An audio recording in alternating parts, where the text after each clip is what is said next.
For once, though, I don't necessarily see myself as working. I was never. I don't profess to have trained harder than anybody else. I think what I hated was I had this kind of embarrassment feeling associated with if I dropped off in a moto. And I never ever wanted that. I never ever wanted to feel like I'd come off the track and let people down because everybody else was sacrificing their time to be there for me. So for me to have faded or got tired, arm pump is a different story, but I just didn't want to embarrass myself, and that just pushed me to work harder.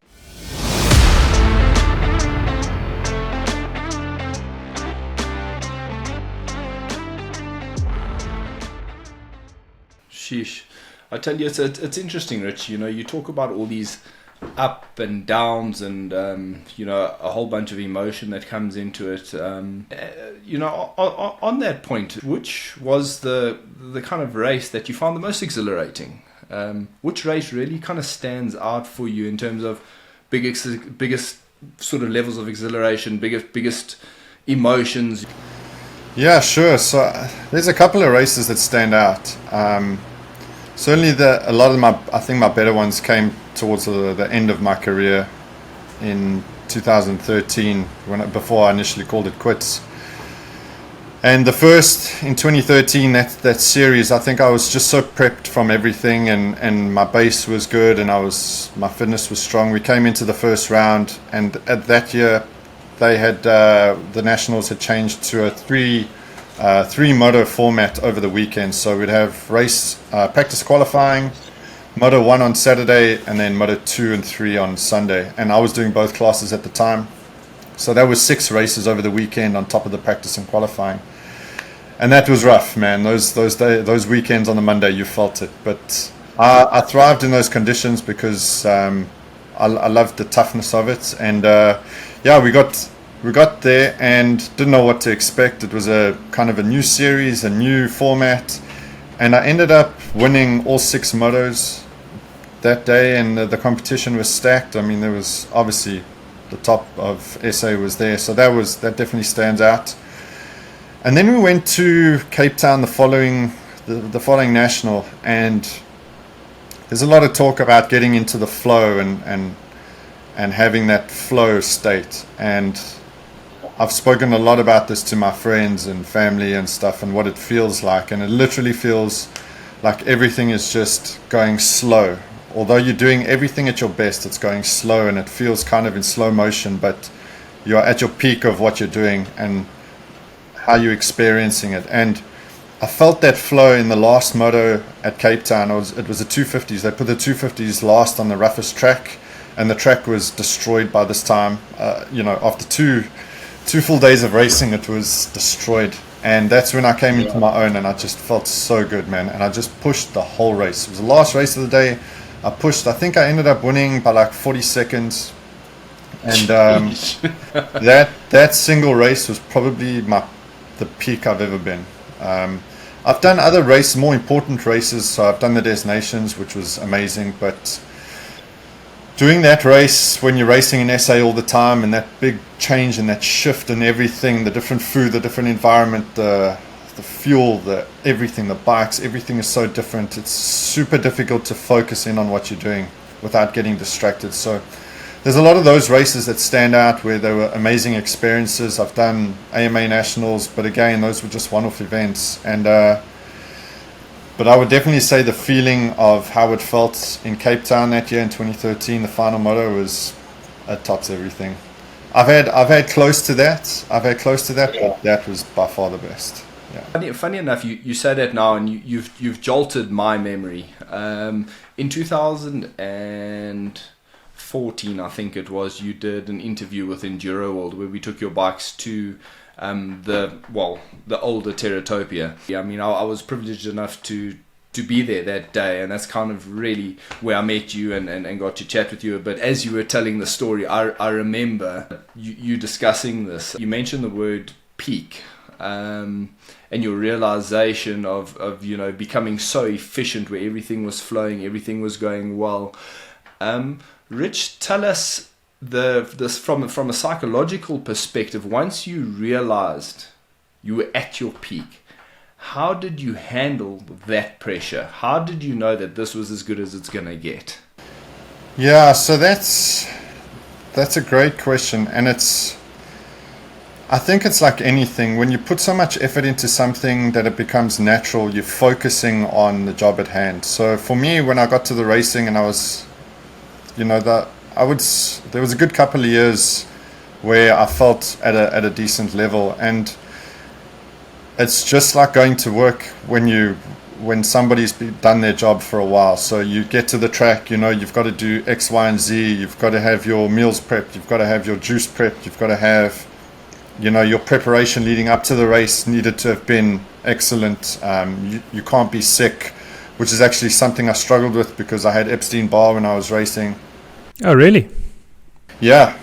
So I was always, that was a bit of a pressure, and I felt like the more I put pressure on not to get sick or be around people that were sick because I was susceptible to picking up things, the worse it was. So I would just try to focus on the job at hand, and that was to get to the race and try win. To me, that was what I was there to do. That's what I found the most enjoyment out of winning. And so that was it. I would just get to the track. I'd try just phase everything out. My mom always said it was so difficult to speak to me on race day because emotionally I wasn't there, and it's true. I mean, you get to the track, you're so focused on what you need to do that you just do it without even thinking. And I think that's the peak. That was the peak for me, where I just felt like everything was in tune. The bike was good. I had no doubts about the bike because my dad worked on my bikes most of the time, and 99% of the time. And so the bike was never an issue. All I needed to focus on was myself and what I needed to do to be in peak condition. So a lot of pressure, but a lot of it just came from myself. With that being said, I don't think a lot of people realize how hard you try. Well, I think they knew to an extent. They just knew you were putting in the time and effort. But what kind of sacrifices did you make personally? Yeah, thanks, Phil. I for once, though, I don't necessarily see myself as working. I don't profess to have trained harder than anybody else. I think what I hated was I had this kind of embarrassment feeling associated with if I dropped off in a moto. And I never ever wanted that. I never ever wanted to feel like I'd come off the track and let people down because everybody else was sacrificing their time to be there for me.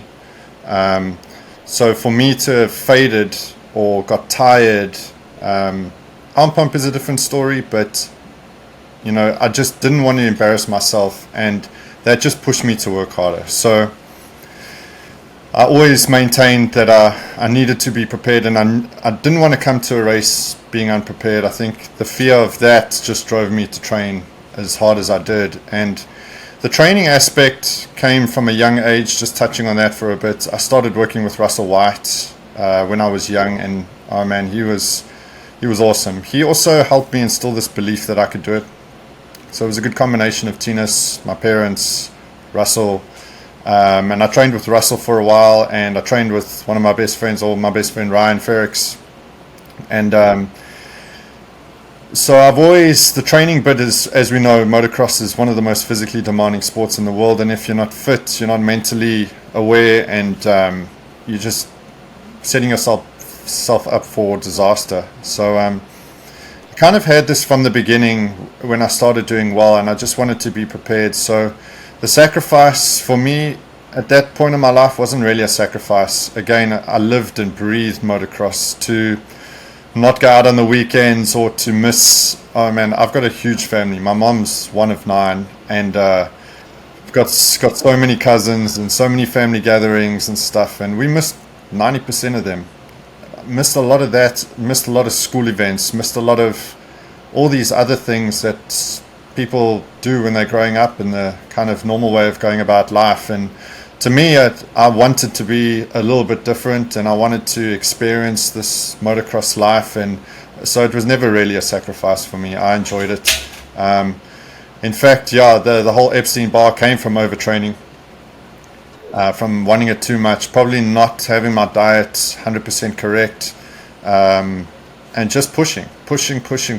And yeah, that hindered me a little bit during my career. So it was tough. I used to, like I said before, I used to pick up sicknesses pretty quickly, and I still do.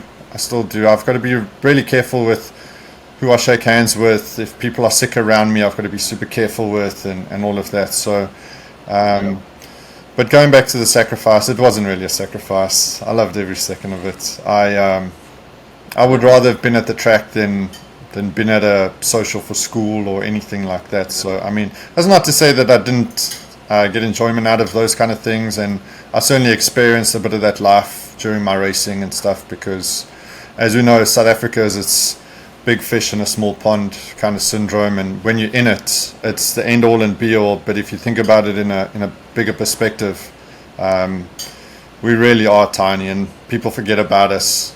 The likes of Langston, the likes of Rattray and Swanee and Avis and Diaga and Flandrin and McClellan now, these are all constant reminders that South Africa's got talent. But yeah, it's again, that's another topic on its own. But anybody who's had a 20-year-long career in motorsport, motorbikes, and has been at the top level and trying to win year in, year out, when you do break away from the sport, you go on a sort of almost like a hiatus, where you don't want anything to do with the sport, you don't want to be involved in it. James Stewart, case in point. James Stewart, nobody knew what happened to him for 8-10 years after he finished up with Suzuki. So I had the equivalent in a different sporting arena in its entirety, and a big realization I ended up having was you lose your identity. You probably find 9 times out of 10, no one knew Richard van der Westhuizen as Richard van der Westhuizen. It was always, hey Richie, how's your training? Hey Richie, how's your racing? Richie, when are you going overseas? Everything was, the identity was given to you, and you find that people, they don't know how to talk to you, after you've decided to make a change like that or something. They don't know what to talk to you about, because they don't actually know you. It's a struggle, man. And you try to push it away and say, I'm not motocross. Motocross is not me. There's a lot more to Richard than motocross. There's business, there's an MBA, there's motocross, there's all of this stuff. However, when motocross gets taken away from you, certainly in the beginning and with any athlete, you think, okay, well, exactly, who am I? What do I enjoy doing? Because this is all I've enjoyed doing. So now I can't do what I enjoy doing.